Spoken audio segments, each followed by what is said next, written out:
Governor George Natembeya has this evening suspended search and recovery operation following the landslides that hit Elgeyo Marakwet and West Pokot counties.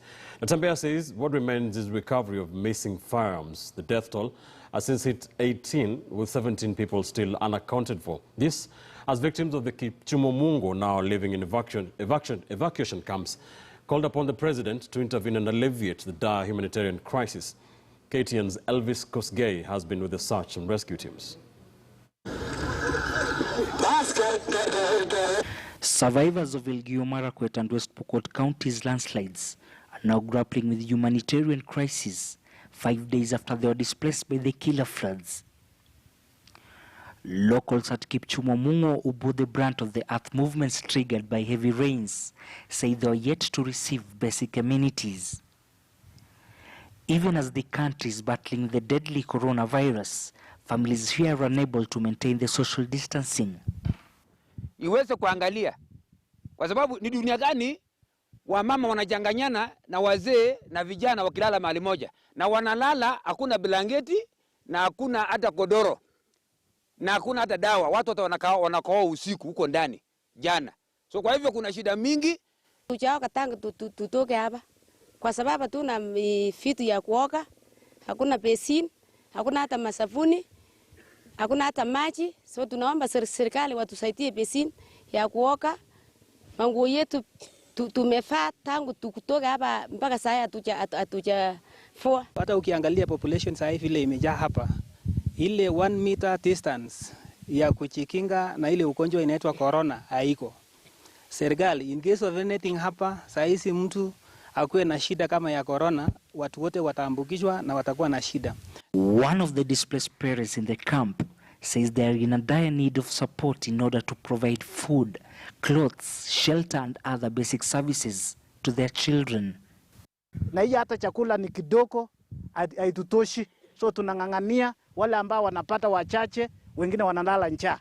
So tuko hapa siku 5 na watu wamehangaika kabisa. Ni kama mimi mama naenda napata msee kwa mlango, tunaruhusiana hapo kwa sababu unastuka.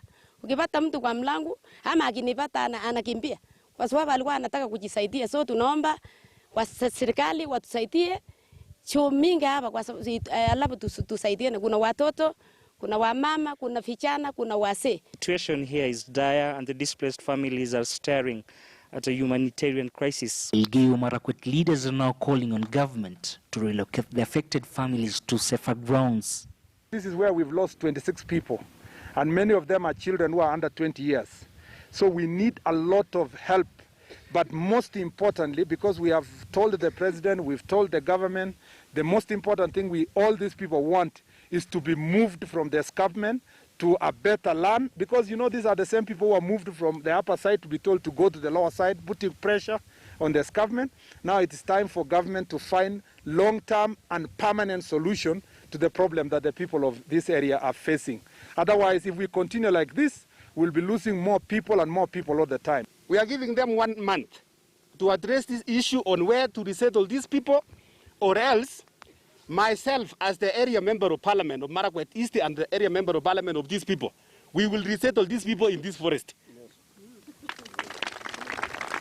We cannot take care of a forest and the trees, and we have people dying because of mudslide living in hanging valleys. Mimi nataka niseme ya kwamba haina maana yoyote. Either tuwatafutie shamba zaidi ya eka 2,000 tuwasettle kwingine, ama tuwarudishe kwa forest serikali kijipanga. Hiyo ndio namna tu, hatuna namna nyingine na haina shortcut. Hawa ni binadamu kama binadamu wale wengine. Hawa ni Wakenya kama Wakenya wale wengine.